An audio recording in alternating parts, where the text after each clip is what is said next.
Bonjour et bienvenue dans cette formation GNS3 dans le cadre de la plateforme Alform. Aujourd'hui, nous allons montrer comment intégrer des routeurs Juniper à GNS3. Passons au plan. Donc tout d'abord, nous allons présenter Juniper Networks. Ensuite, nous allons présenter le système d'exploitation JuneOS. Et enfin, nous allons montrer comment intégrer une image JuneOS au niveau de GNS3. Passons à la présentation de Juniper Networks. Juniper Networks est une société américaine spécialisée en équipements réseau, tout à fait comme Cisco. Elle est fondée en 1996. Elle présente des solutions réseau en partenariat avec des sociétés comme Ericsson ou encore Siemens. Parmi les produits de Juniper figurent les routeurs de série M, T et J qui utilisent une architecture logicielle unifiée et un système d'exploitation développé par la société Unisphere. Ce système d'exploitation s'intitule JuneOS. JuneOS est un système d'exploitation fondé sur le système d'exploitation FreeBSD. Juniper fournit une version de mise à jour JuneOS une fois toutes les 90 jours. Il fournit des fonctionnalités telles que le routage, la sécurité avec un système de pare-feu avec ETA et IPsec. Enfin, il fournit aussi la technologie NAT pour assurer la communication des réseaux privés avec Internet. GNOS est configuré à partir de la ligne de commande des CLI, tout à fait comme le iOS de Cisco. Similaire à iOS, l'interface GNOS présente deux modes, à savoir le mode opérationnel, au cours duquel se fait les activités de contrôle, de monitoring et d'illustration d'informations. Cependant, le mode de configuration assure l'exécution des tâches de configuration du routeur. Donc, comme première étape, nous devons télécharger l'image de GNOS auprès du site web juniper.net.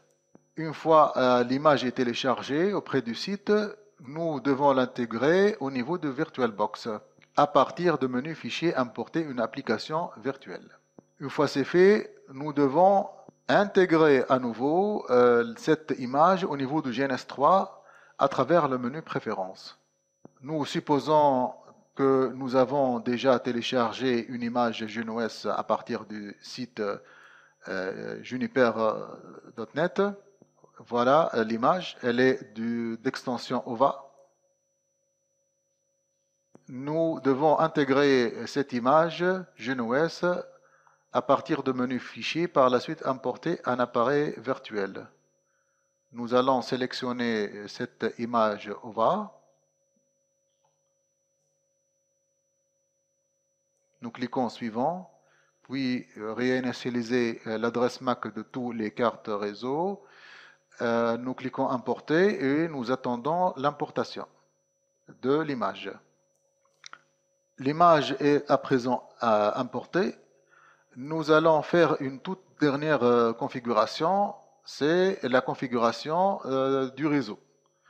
Puisque nous allons utiliser cette image au niveau du GNS3, nous devons changer le mode d'accès réseau en aucune connexion. Et puisque nous allons utiliser deux cartes réseau au niveau de notre machine JuneOS, nous allons activer aussi la carte 2 qui sera configurée en mode aucune connexion, tout à fait comme la première carte.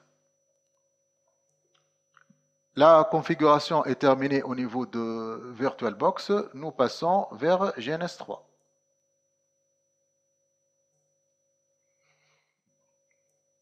L'intégration d'une machine GNOS se fait à travers le menu Edit Preferences. Par la suite, VirtualBox VMs. Nous cliquons New. La machine GNOS Olive figure dans la liste des machines virtuelles. Nous cliquons Finish, Apply et OK. Une fois c'est fait, la machine GNOS apparaîtra au niveau de Host Devices ou de la liste des hôtes. Donc, nous glissons, déposons la machine au niveau de la scène ainsi que deux PC virtuels pour la raison de test.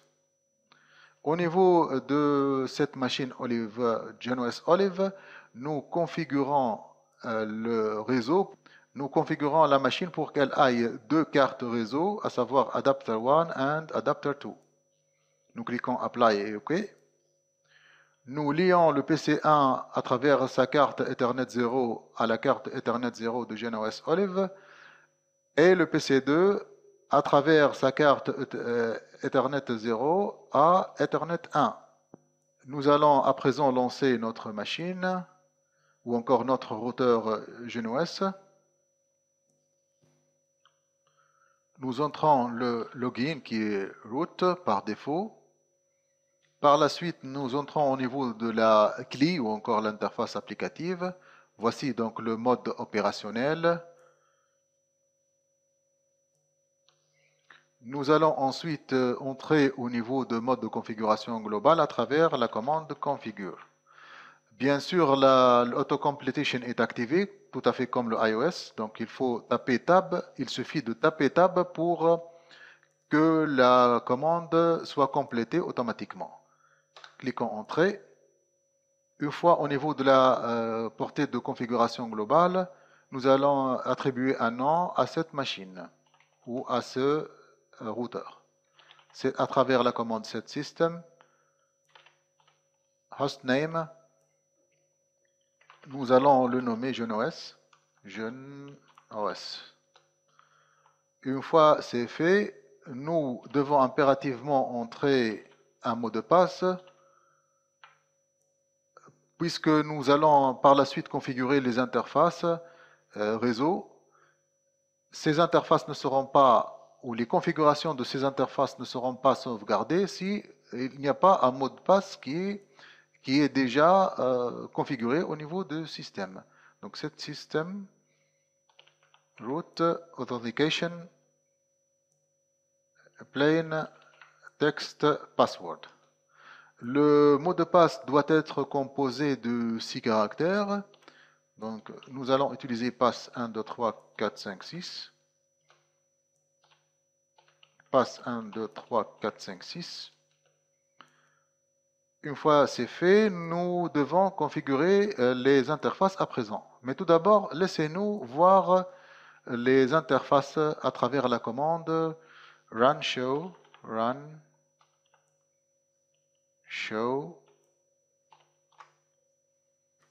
interfaces .c. Cette commande est équivalente à show IP and brief au niveau de iOS. Voici alors les deux interfaces que nous avons déjà ajoutées lors de la configuration initiale. Il s'agit de EM0 et EM1. Nous allons entrer à présent au niveau de la configuration ou à la portée de configuration des interfaces à travers la commande Edit Interfaces. Une fois au niveau de la portée de configuration des interfaces, nous commençons la configuration de la première interface à travers la commande set EM0 unit 0 family inet. Concernant l'inet, si nous planifions de configurer ce routeur pour utiliser une IPv6, nous devons utiliser inet6. Mais à présent, puisque nous nous contentons d'utiliser des IPv4, nous allons laisser ce choix ou cette option inet telle qu'elle est. Inet address. Là, nous devons faire attention puisque l'entrée est QWERTY alors que le clavier est AZERTY. Donc il faut faire attention, ça sera inet address. Nous allons attribuer l'adresse 192.168.0.1/24 à cette première interface. Nous devons sauvegarder cette configuration à travers la commande commit. Nous passons à la deuxième ou à la configuration de la deuxième interface. Elle aura comme adresse IP 192.168.1.1/24. Cette interface est bien évidemment EM1 et non pas EM0. Donc nous changeons le nom de l'interface et puis commit À présent, le GNOS est configuré. Nous allons passer à PC1 et puis à PC2. Donc nous lançons les consoles relatives au PC1 et au PC2 pour le but de les configurer. Pour le PC1, nous allons attribuer l'adresse IP 192.168.0.2 avec /24 comme masque et 192.168.1 ou encore .0, je m'excuse, .1 comme passerelle par défaut. Cependant, au niveau du PC2, nous allons le configurer avec l'adresse IP 192.168.1.2 avec /24 comme masque et 192.168.1.1 comme passerelle par défaut. Essayons à présent de tester la connexion entre le PC1 et le PC2. Nous allons envoyer une requête ICMP au PC2.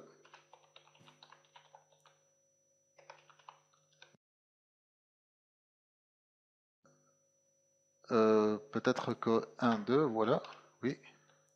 Voilà, donc la connectivité est établie entre le PC1 et le PC2. Essayons à présent de tester la connexion du PC2 vers le PC1.